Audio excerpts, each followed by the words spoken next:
Okay, we have a quorum. Well, thank you for that. And thank you, Nancy, for reminding me about the all-important roll call. Alrighty. Public comment. This is an opportunity for the public to submit comments that would have been posted on the website. Paul, do you know if we received any public comments?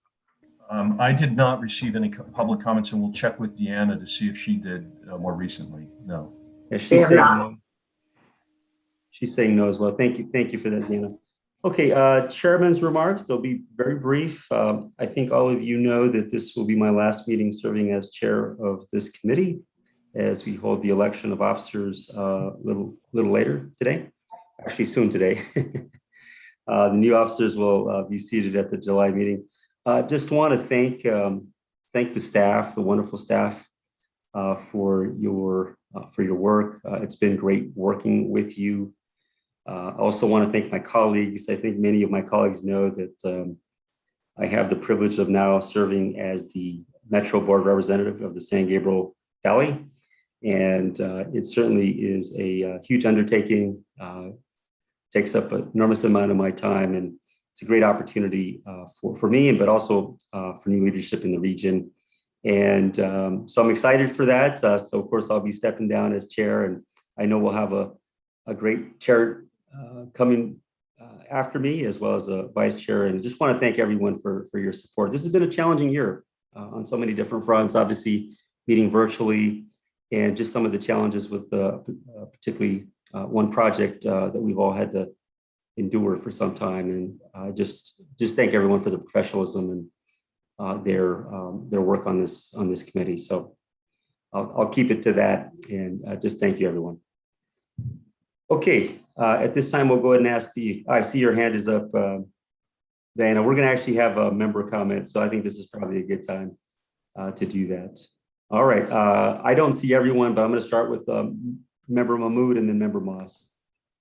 I'd like to thank you, Chair Sandoval, for doing a great job, and hope that particularly now that you are representing our region on Metro, that you will continue to participate, because I think it's a really helpful way for you to continue to receive the detailed information and learn about the issues and the challenges that our region confronts. So thank you for a successful term, and I look forward to continued good things from you in your new capacity as our representative on the COG. Thank you, Member Mahmood. Appreciate it. Paul, maybe you can clarify that I think I will continue to serve on this committee, because the line runs through Pomona, correct? I've got to look at the, yeah, that's right, yes. Yeah, I think so. I think you represent a district, yeah. Right, thank you. Okay, we'll go with Member Moss and then Member Hepburn. Well, Member Mahmood covered it pretty well, so I'd like to echo her remarks, but I also just wanted to thank you so much, Tim, for your leadership and definitely your commitment and representation of the San Gabriel Valley and all of our cities, and look forward to continuing to work with you, sir. But thank you very, very much for everything that you've done here. Corey, thank you so much. I appreciate that. Member Hepburn and then Member Lyons. Just going to mirror everybody's comments, but I do appreciate what you've done. You've done a heck of a job in this wonderful COVID environment that we're coming out of, and I look forward to working with you and being a sister city to us on Gold Line, and congratulations on Metro. I think we've all made relationships that are very important to all of our communities in the San Gabriel Valley, and I look forward to it very much. So thank you again. Great job, and good luck on your Metro job. Thanks, Tim. Yeah, and this is the one committee where I felt like I was the first Tim, right? As opposed to the second Tim or the third Tim. So Tim, I'll go back to being the second Tim, okay? Well, you know, when it comes to age, I'm definitely the first Tim. But yes, on the other ones, you definitely are the first Tim. Hey, you can have it, Tim. You can have it. Thanks a lot. Alrighty. Yeah, look at my hair. Thanks. Nancy. Yes, Tim, be it you being the first Tim, the second Tim, or the third Tim, I just agree with my colleagues that, you know, you've done a really good job under really difficult circumstances. You know, we had to get a new director. We had all the problems over at Fullerton, and then, my goodness, the pandemic, and it's just been, really challenging. And I think you've done a really exceptional job. And I'm glad that you're going to stay on our committee. And I echo what Member Mahmood said, which is it's good to have you on this committee, because then you can, take forth to Metro what you hear at this committee, and then you can bring it back, from Metro, back to us, what else you hear. It's just not on paper. So I'm really happy about that. And then I just wanted to mention, probably most of you are aware of this, but we got the 5760 Confluence got a $30 million grant, infra grant, from the Department of Transportation, with all the help and pushing of young Kim. And she was just out here, I think in May, and we did a pretty good dog and pony show, I think, for her. So anyway, third time's a charm. Congrats to us. And it's just great for the project. That's it. Thank you. And thank you for that. And thank you everyone for your comments. I appreciate it. And I look forward to continuing to serve with you on this committee. So with that, we'll go ahead and turn it over to, oh, I'm sorry. I see Becky. Becky, you have your hand up. I just wanted to chime in as well and say congratulations, and I'm glad to know that you're going to continue on in the meeting or on our meetings.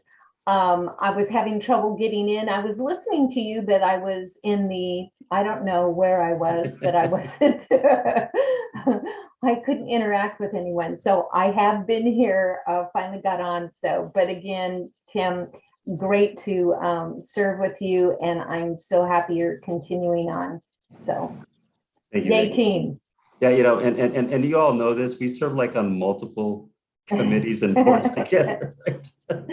So it's great. It's great. Thank you everyone for your kind comments. Alrighty, there is a portion of the agenda is for member comments. So if there's anything that the members would like to just say, aside from what we just addressed, is anyone who'd like to speak at this time? I'm not seeing. I am seeing member Mahmood. Yeah, And just Becky. real briefly, this is a policy that I have with my city council, and that is whenever something comes back to the council for a second time, in the way of, say, a revised ordinance where we've received a prior document and then the document is revised, it would be very, very helpful if staff provided a red line unless the document is so fundamentally changed that the entirety of the document would be redlined. It just makes it so much easier for us as committee members to do our due diligence and to readily and quickly identify where the changes are in the document. And then also to include a very brief narrative description of exactly what those changes are in the document. And one of the items on our agenda does present for our consideration some changes to an agreement that we previously approved. And it would have been so much more helpful had we received a red line. And I'd like for that to be the policy going forward. Thank you. Thank you. We'll do that. Thank you, Member Mahmood. Okay, I'm not seeing any of the hands up. Okay, I think we're good. Great, thank you. All right, we'll go ahead and move on to the Director of Capital Projects monthly report. I turn it over to you, Paul. Thank you, Mr. Chair. And staff echoes all the comments about your leadership. We truly appreciate your leading us through this period and look forward to continued participation. It makes total sense to have you as our Metro board rep fully aware of what's going on the capital project side. So we look forward to your continued participation. The Chief Engineer's written report is in your agenda packet, and I wanted to provide a brief oral update about the Fullerton Road project. As you know, the committee in April authorized an alternative procurement process for the Fullerton project. Unfortunately, negotiations with the joint venture were abandoned due to a failure really to achieve the desired outcome of a responsive bid. And instead, staff has pivoted to inviting 4 ACE project contractors to submit bids by next Thursday, a week from this Thursday. Those 4 contractors have all successfully are either building ACE projects or have constructed ACE projects, and they've all verbally committed to submit bids. So we're looking forward to negotiating with the lowest responsive bidder. And then we anticipate bringing an award recommendation to this committee for approval at your July meeting. Regarding funding, Vice Chair Lyons has already noted, and can we advance to the next slide? The next one. Yeah, as Vice Chair Lyons has already noted, we got the fabulous news, frankly, last Friday that the SR 57 project has been awarded, is being recommended, I should say, for the award of $30 million by the Secretary of Transportation.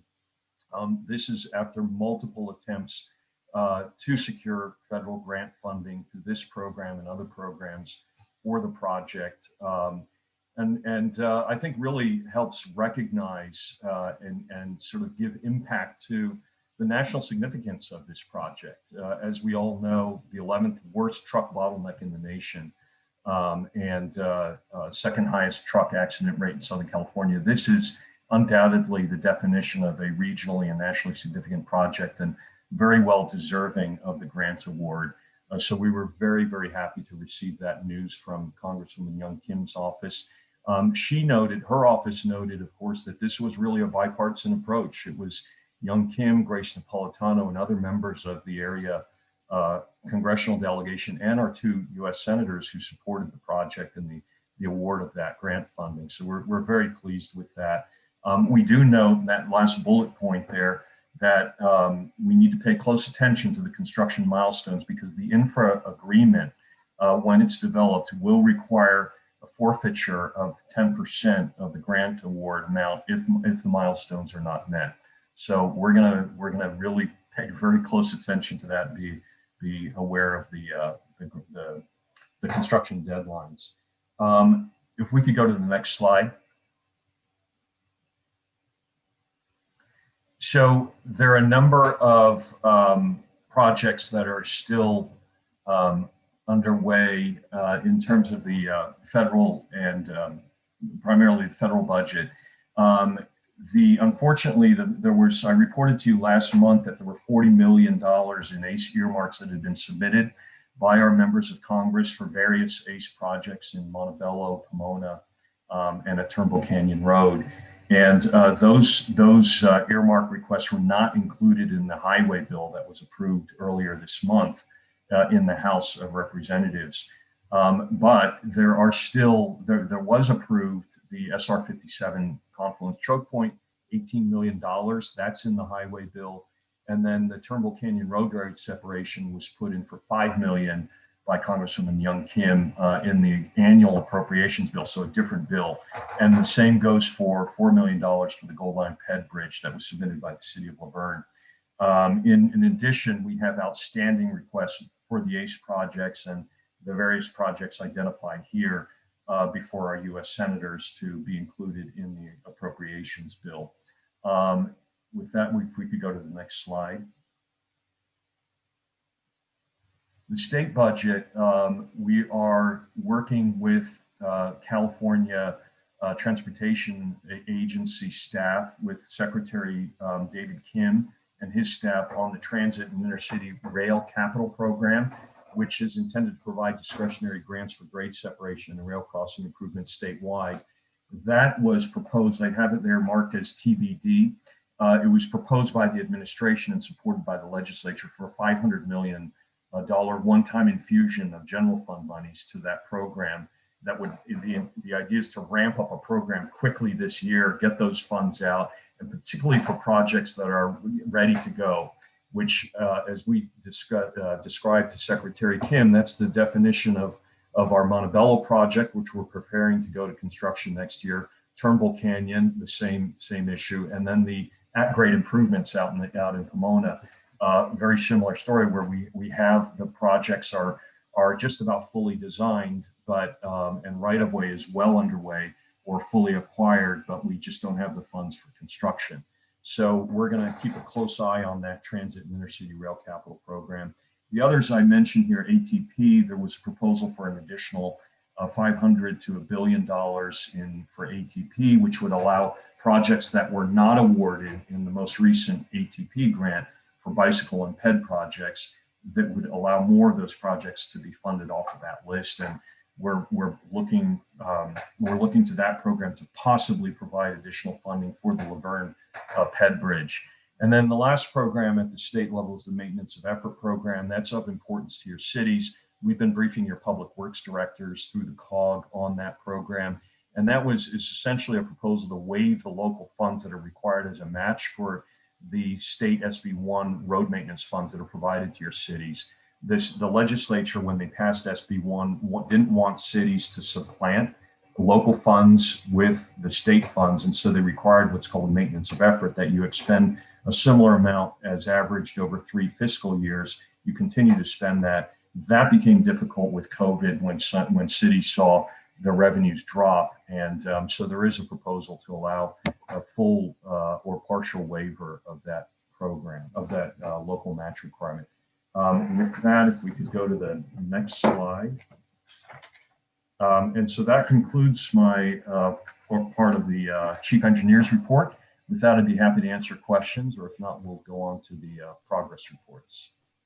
Thank you for that report, Paul. I see that Member Mahmood has her hand up. Yeah, Paul, I have 2 quick questions. For 5760, what is the shortfall with regard to funding in hand versus the anticipated total project cost?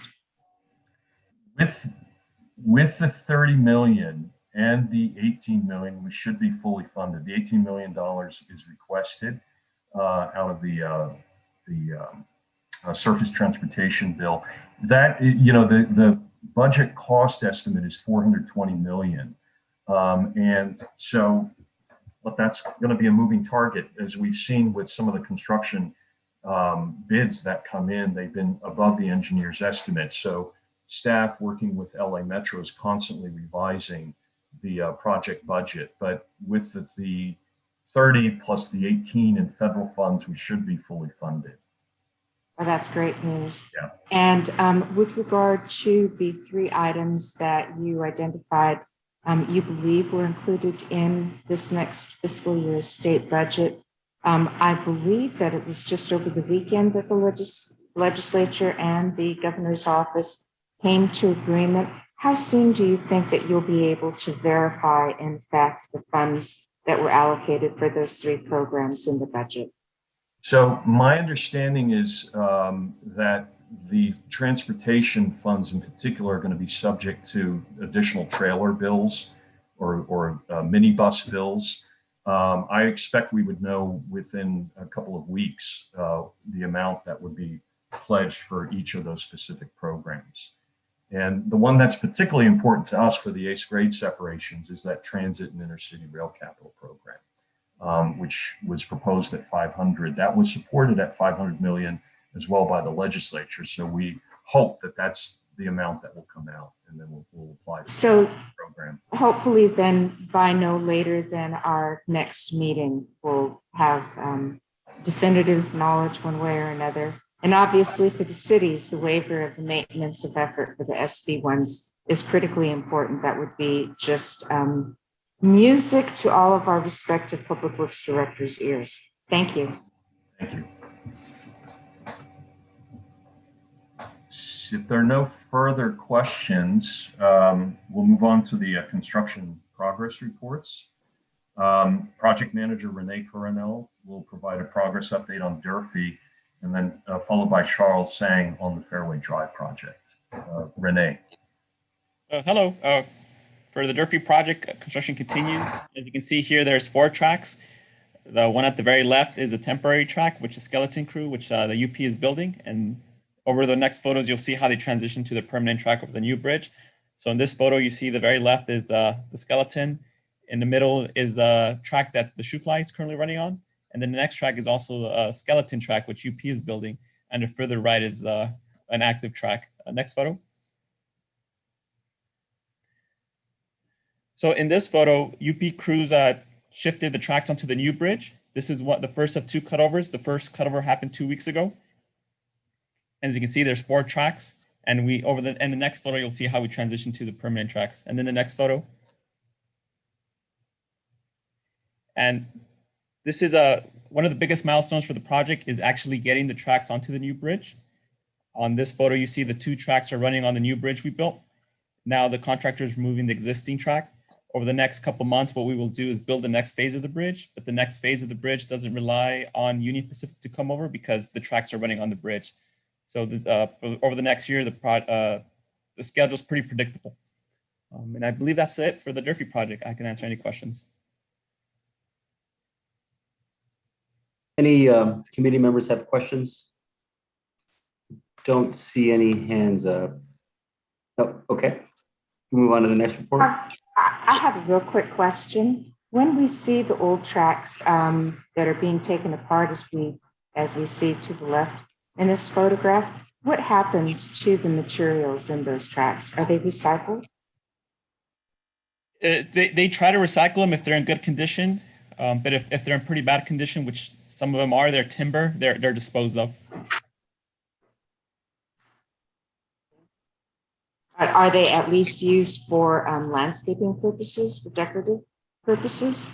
Not really, because they're treated in oil and they have this this smell of it. So slowly and slowly, the Union Pacific is transitioning to concrete ties. It's more environmentally friendly to use the concrete ties rather than these old ones dipped in creosote, or I forget what kind of oil it is. But yeah. Thank you. I'm not seeing any hands up, and just because of the presentations up, I don't always see everyone on the same screen, so my apologies. Okay, Paul, you can move on to the next presentation. That'll be Charles Sang will present on the Fairway Drive project. Thank you, Paul. Just to follow up with Member Mahmood's questions, and when we negotiate a contract with contractors, a lot of times the shoe fly track after we're done or it finishes service life on our project is part of the negotiation with the contractor that they will salvage the tracks. For example, in the Fairway project, which we reported to the committee last month, those track panels, the contract, you've seen those forklift and the excavator, they are taking the track apart in panels. And what we find out from our contractor is they're taking those panels to another project in Riverside, not the ACE projects, but at least it get recycled for use in a second time as a second part of on another project for a temporary shoe fly. So a lot of times when the contractors really know how to time it, that panel could use multiple times until it reaches the end of its service life. Then they were being taken apart. And like you mentioned, those ties, after it get retreated, that will be sold to some landscape gardeners, contractors to be used for landscape and some small private retaining wall type, but it will be treated to make sure that it's safe. And the rail itself, it will be either melted and sent back to the mill and then recycle it. So yes, the steel price is still high, so contractor is using every way to make use of them. As you can see this area, like I mentioned before, last month, the contractor take out all the panels and then all it left is all these like ballasts. So we estimate about 11,000 cubic yards that we need to move. And this is what it looks like before we start moving all those out or excavate those out. And next slide, please. And this operation's been ongoing for like a month. The picture on the right-hand side shows the site is pretty much clear. So we moved about 11,000 cubic yards. So imagine if it's a 1 month operation, each day we are moving about 40 truckloads and each truck is about 10 cubic yards, getting it out from the project site. Next one, please. And Edison folks, it's continue to work with us on the pump station. You've seen the crane from Edison is coming in. They are dropping the transformer meters to the pump station, which is a key milestone. So after this, we can hook it up and then we can start the actual testing of all the pump station equipments. Next one, please. And the contractors doing the flat work, keeping themselves busy. These are the miscellaneous flat work, we call it, including like the driveways, catch basins, curb and gutters, sidewalk. So they are all happening on the north side of Fairway right now, north of Business Parkway. So they're, after all these, they will be doing the actual paving work between on the travel way, I call it. So next one, please. This is the area, remember, if you recall, we reported that Edison came in last month to install the underground vault. And these are the conduits that coming out from the vault. The challenge that we run into is they are so shallow because when Edison designed that conduit, they designed the depth of cover with reference to the finishing surface. But since we are putting in concrete pavement and we have to prep the site, so I call it the working surface is relatively lower than the final finishing elevation. So we have to do extra protection for these Edison duct bank, which pretty much control the entire areas. So that's what contractor is doing to reinforce them and put slurry to cover it before we actually do our paving work. So I'm glad to report that as of this morning, these work were done. So we will start doing the lime treatment and the concrete paving immediately after. So that's pretty much conclude my report, and I'll be more than happy to take any questions if there's any. Thank you, Charles. Any questions from committee members? Okay. I'm not seeing any hands up. And Paul, if you see any hands up, please feel free to call. I'm not seeing any. Thank you, Charles. Thank you. All right. Any more? Okay, we can move on to agenda item 8, which is, we'll start with the opening up of the nominations for the position of chair. And I don't think there are any rules that state that I can't nominate somebody, but I'd like to nominate our vice chair, Nancy Lyons, for the position of chair. I'll I'll second second that. that. Okay, are there any other nominations? I'm not hearing. Oh, okay, I see Tim Hepburn has his hand up. I think as it's stated, I'd like to nominate Corey Moss from the City of Industry. Is that correct, Ms. Moss? For chair, sir? For vice chair. Vice chair, yes, thank you. You're welcome. You Yeah, confused me for a second. I said, wait a minute. You're jumping the gun, Tim. The way the Sorry. process, I'm sorry, Tim, the way the process is set up on my notes is that we start with the chair and then I ask for nominations for vice chair. Okay. So let's just do that. And we'll close the nominations and I'll ask Paul to go ahead and take the vote for Chair Nancy Lyons. Perfect. Thank you, Chair Sandoval. Just wanted to make a note that Supervisor Barger has joined us. However, she's on a phone line. I'm told that she is unmuted, so she should be able to speak or from her phone, but we can't see her, unfortunately. Okay, welcome Supervisor Barger, if you're there. Okay, great. All right, let's go ahead and move on, Paul. Okay. And the second item I just wanted to make a note is because Councilmember Shevlin is here representing her district, Vice Mayor, and she's not yet, it won't be official that she's the COG president until Thursday. So at this meeting, she's representing the district, and that means that Vice Mayor Jakubowski, we love having you participate, but I think I cannot have you vote because that district is already represented. I understand. Thank you so much. Absolutely. Thank you for that, Paul. So, thank you. With that, I'll call there's been a motion, a second. I will call the roll. Chair Sandoval. An enthusiastic yes. Thank you. Vice Chair Lyons. Yes, yes, yes, yes. Thank you. Thank you. Member Shevlin. Yes. Thank you. Member Moss. Yes. Member Mahmood. Yes. Supervisor Barger. I hope this works. Amy, is she unmuted or has she muted herself? You know? Let me ask her to unmute.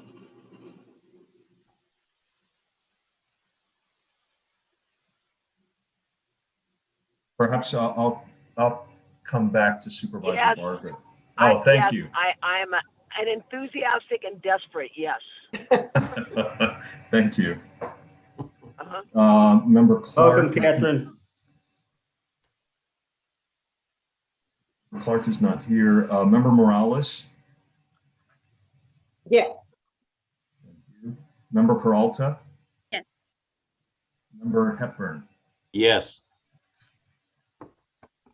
Thank you, Mr. Chair. Thank you for your votes. Mr. Chair, the motion passes unanimously. Yay. And with Nancy Lyons 4 votes, it's the largest victory ever in the history of ACE. Oh dear. Thank you all very much. I heard All 5. right. So let's go ahead and open up the nominations for position of vice chair. I think Member Hepburn, you Yes. had recommended Corey Moss. And I'll second that, Shevlin from whichever district it is. I'm sorry. Okay. Do we have any others? Anyone else would like to nominate someone? All right, let's go ahead and close the nominations. And for Vice Chair Corey Moss, Paul, if you'll take the vote. Could you do it, Chair Sandoval? Also an enthusiastic yes. Vice Chair Lyons? Yes, yes, yes, yes, and yes. Member Shevlin? Yes. Member Moss? Yes, and thank you very much. Member Mahmood? Yes. Supervisor Barker? Yes. Member Clark is not here. Member Morales? Yes. Member Peralta? Yes. And Member Hepburn? Yes. Thank you, Mr. Chair. The motion passes unanimously. And we welcome our new leaders and look forward to working with them and with all the members of the committee. Thank you. Paul, can we put them to work right now? I'm told you're still on the hook for. Okay, good. All right. Nice try, sir. Okay, very good. Congratulations, Nancy, and congratulations, Corey. So excited for you. And of course, looking forward to continuing to work with you. Nancy, you want to say a few words as well as you, Corey? I would just like to thank you for your support. I have some big shoes to fill. Tim has just taken on a lot of challenges. And in all honesty, I'm hoping my term won't be quite as challenging as his has been, but I'm very excited about the opportunity. And I do thank you very much for your support. Thank you, Nancy. Corey? I too would just like to say thank you so much for your support. You know, I agree. Tim, you've had a pretty challenging term here, and I look forward to working with you, Nancy. And I also hope it's not quite as rough as it has been for Tim, but we'll get work done, and I look forward to working with all of you. Yeah. Okay, congratulations. And I do want to say, I'll tell you, I think who's really had it rough is staff, and Eric coming on board. It's been a challenge, and really just again want to express my thanks to staff for your work. It by no means has been an easy year on so many different fronts. So with that, we'll go ahead and move on to agenda item number 9, which is the approval of Capital Projects Committee meeting minutes from May 24th, 2021. Are there any comments or questions on the meeting minutes? And if not, I'll be happy to entertain a motion. Okay, we have a first. I'll second. Okay, let's do a roll call vote.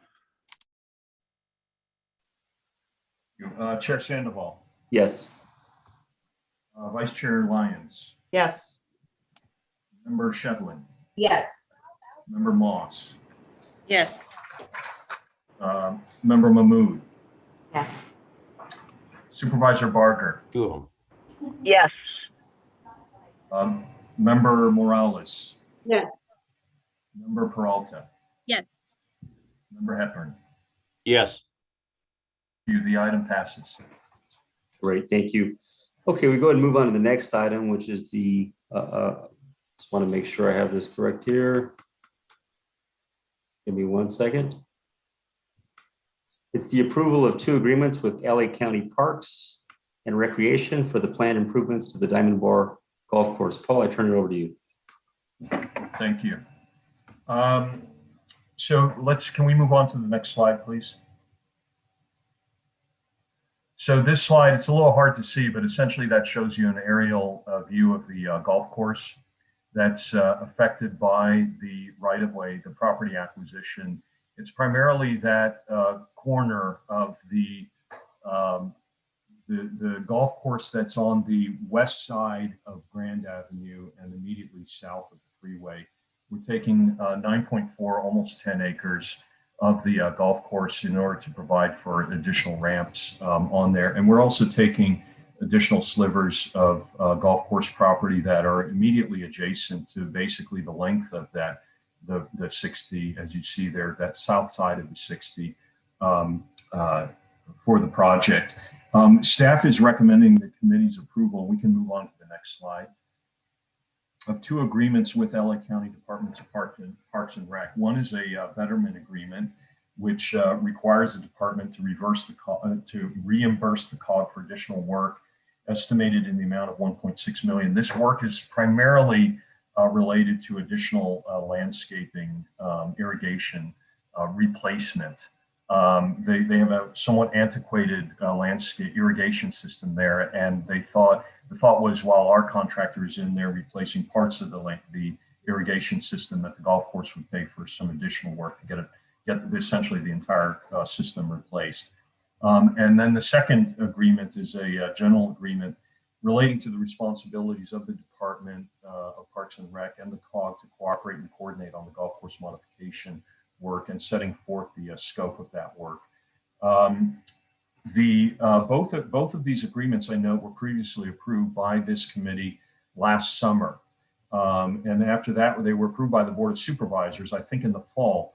But subsequent to that, they were modified by the LA County legal counsel and then by our legal counsel in response to some of the modifications from LA County.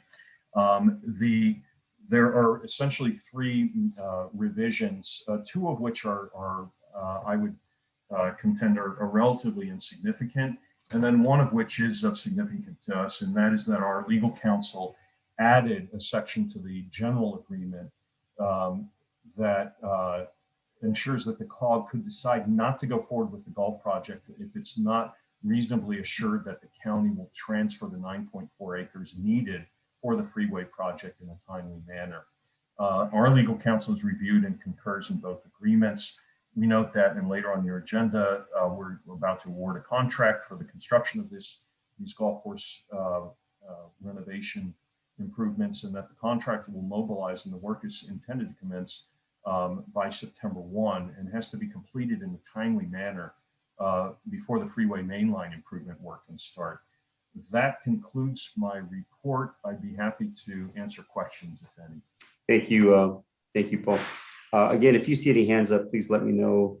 Just scrolling down.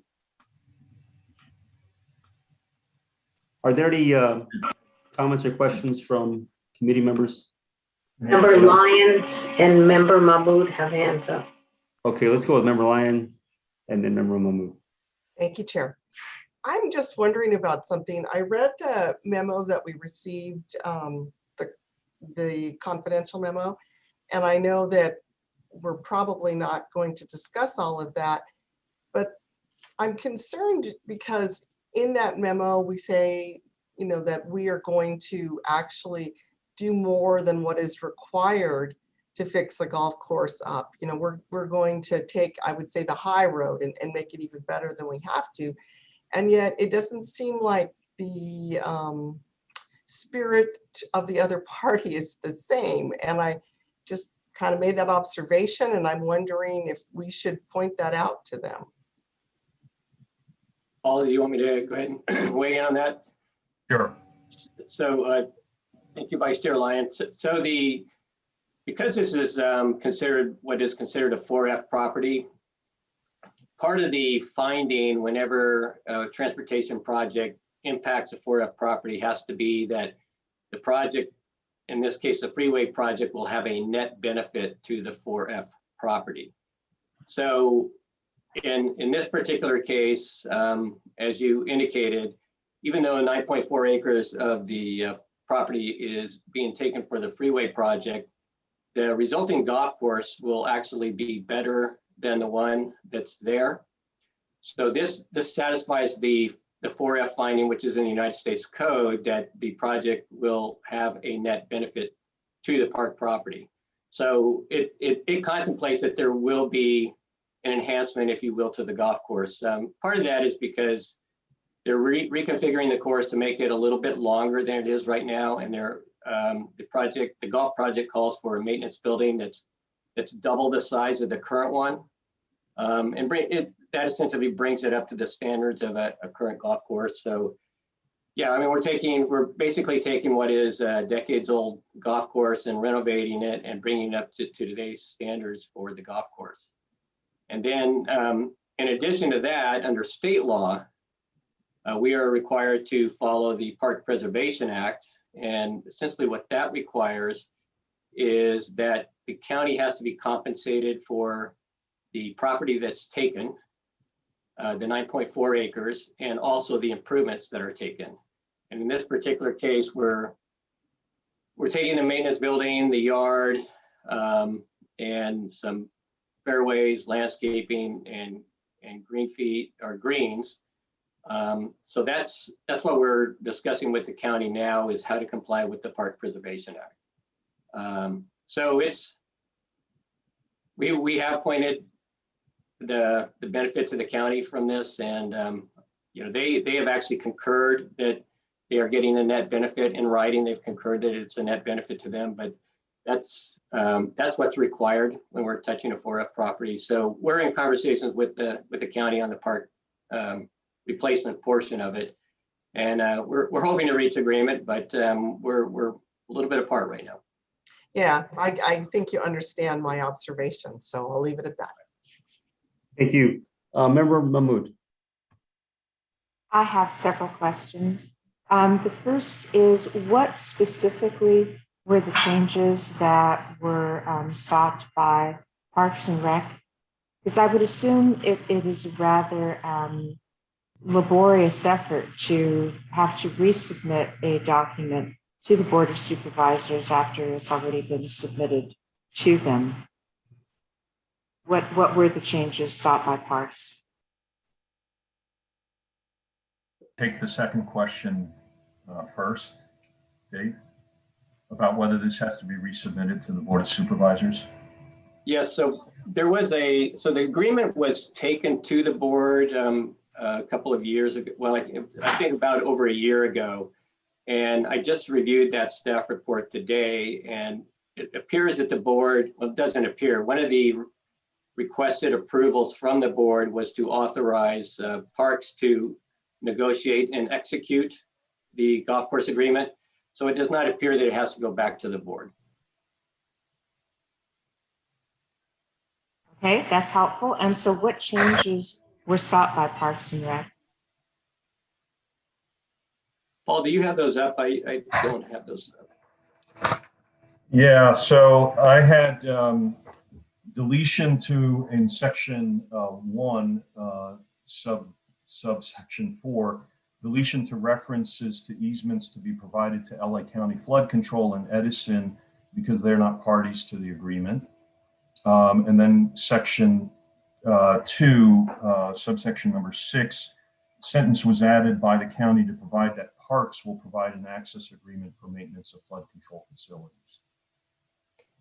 And then the part that I added was because there was started to be a level of concern that the parties may have difficulty reaching an agreement on the 9.4 acres. And one of the things we don't want to have happen is to complete or be halfway through the completion of the golf course project and not have reasonable assurances that we're going to get the 9.4 acres. So I added language in the agreement that allows the COG to not go forward with the golf course project if it doesn't have reasonable assurances by the time we're going to put a shovel in the ground that we will be getting the 9.4 acres. So as I understand it, then the changes, it seems like the more significant change to the agreement is the one that you just described, Dave, and that the changes sought by Parks and Rec are rather inconsequential. Would you agree with that characterization? I would wholeheartedly agree with that position. Okay.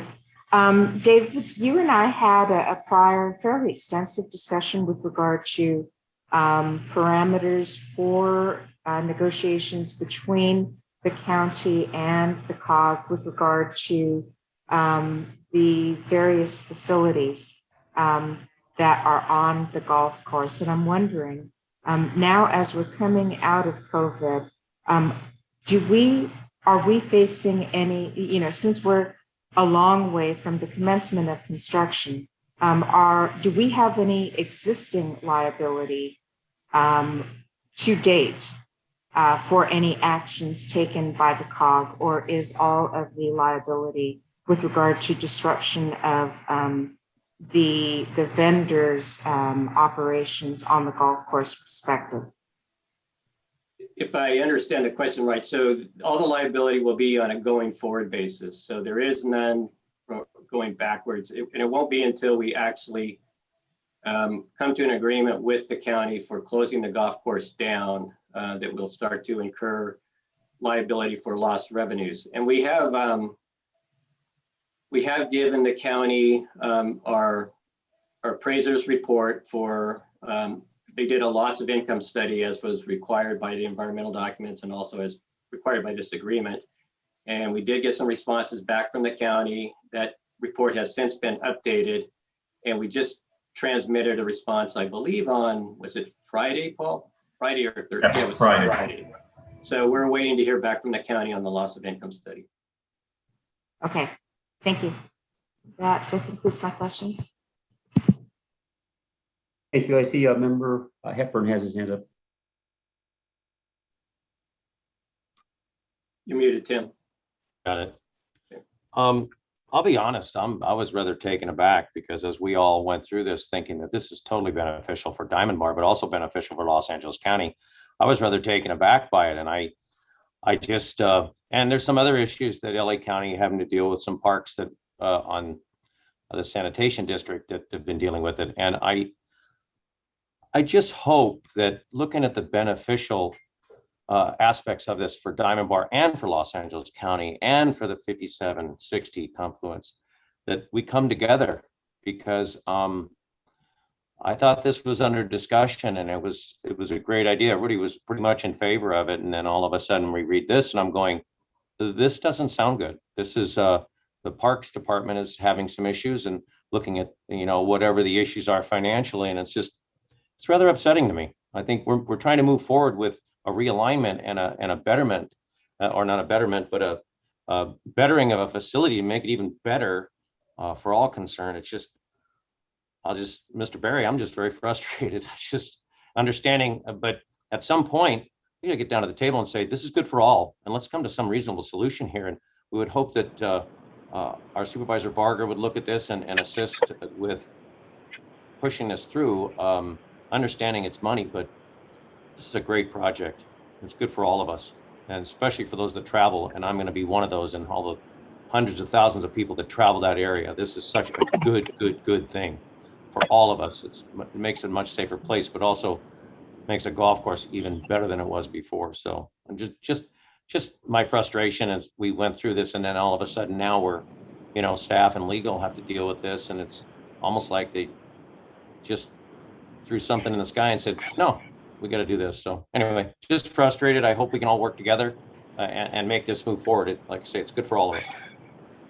Thank you. Member Barger, do you want to speak? Go ahead. Yeah. Can the big bad county talk for a minute? I agree. And I'm coming in late to this process, as you know, being a fairly new member on this group. Obviously, we want a win-win for all. And I promise you, working with Supervisor Hahn, her office has been very engaged in this, I'm confident we can come up with some sort of resolution. And, I make the commitment to try to bridge what differences there are. Thank you, Member Barger. Appreciate that. Okay. Member Lyons, or Vice Chair Lyons. Thank you very much. I just want to say to Supervisor Barger, that would be most welcome if you can help bring some sanity to this problem. That would be just great, because everything that Member Hepburn said is absolutely true. It's going to benefit the whole region, and the golf course is going to be so much better. And, you know, we're getting very close here to this deadline, and we don't want to stop. So thank you. I just Go ahead, want Member to, Hepburn. I just want to say, Supervisor Barger, as usual, generally on any decisions, you and Supervisor Hahn are generally at the forefront of our businesses and the people that, you know, that really count here. And I do appreciate that. And I think that I really appreciate your statements. And you, like I say, you've always, sometimes it's difficult, but you've always been at the forefront of the betterment for the whole. And I do appreciate that. Thank you. And I appreciate anything we can do to get this thing going through. Thanks again. Any other Thank you. comments? Any other comments and or questions? All right. And so we do have an item before us. Do I have anyone who would like to make a motion on this item? Motion to approve. I'll move it. I'll second it, Big Bad County. Okay, all righty, thank you. Let's go ahead and do a roll call vote. Thank you. Chair Sandoval, Yes. Vice Chair Lyons, Yes. Member Shevlin, Yes. Member Moss, Yes. Member Mahmood. Yes, and thank you so much to Supervisor Barger for her comments and commitment. It's really needed. Thank you. Supervisor Barger, Aye. Member Morales, Yes. Member Peralta, Yes. Member Hepburn. Yes, and thank you, Supervisor Barger. We appreciate it, whatever you can do. We do really appreciate it. Thank you. Thank you. Chair Sandoval, the item passes unanimously. Thank you, Paul. We go ahead and move on to agenda item 11, which is the approval of award of construction contract to Griffith Company for the State Route 5760 Choke Point Relief Program. Turn it back to you, Paul. Thank you, Chair. Staff is recommending the committee's approval of a contract with the Griffith Company in the amount of $43.8 million for the Diamond Bar Golf Course improvements, which are required due to the previously discussed acquisition of 9.4 acres of the golf course for the project, the freeway project. The bid received from Griffith is the lowest of two responsive bids. And staff notes that while it's 6% above the engineer's estimate, this amount is deemed reasonable and acceptable given recent construction cost increases experienced across the industry. The major work is outlined there in the column on the right. Staff would note that Griffith has committed to meet a 13% small business enterprise goal over the life of this contract. That concludes my report. We're happy to answer questions, if any. Thank you, Paul. Okay, I'll go to my first screen. I don't see any hands up. I'm not seeing any hands up. Dan, are you seeing any hands up? Diana. Okay, I do see Member Mahmood. Go ahead.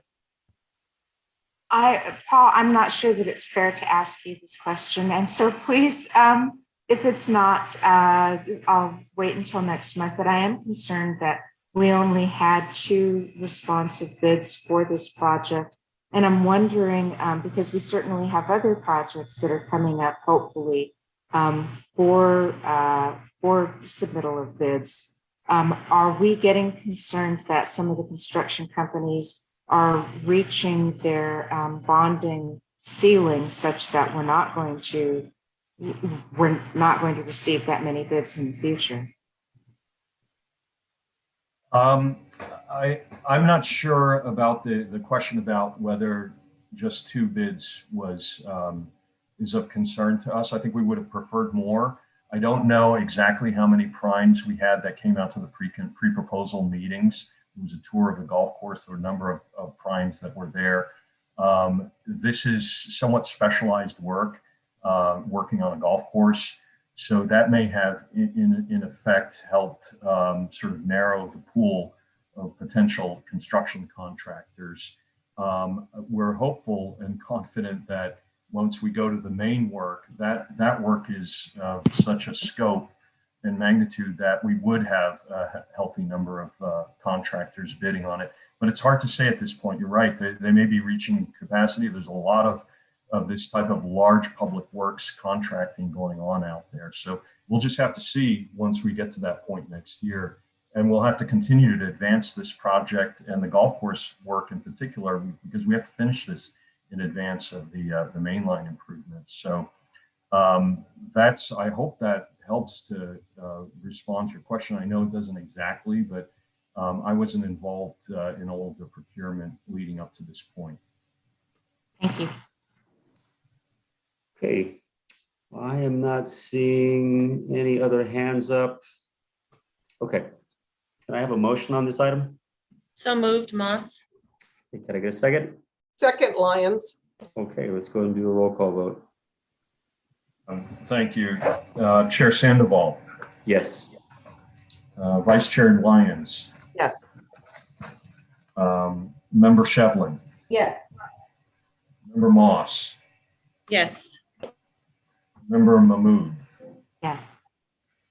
and I believe we may have lost Supervisor Barger. I'm not sure. Yeah, her staff informed me we may have lost her. So I'll skip over Barger. Member Morales, Yes. Member Peralta, Yes. Member Hepburn. Yes.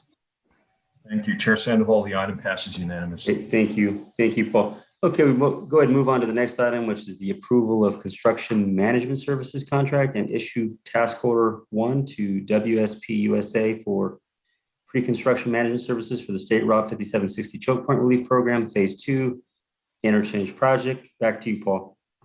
Thank you. Staff is recommending the committees, if we could move on to the next slide, recommending the committee's approval of a construction management services contract with WSP and the issuance of their first task order in the amount of $520,000. That's to provide pre-construction services for the SR 5760 freeway mainline improvement project.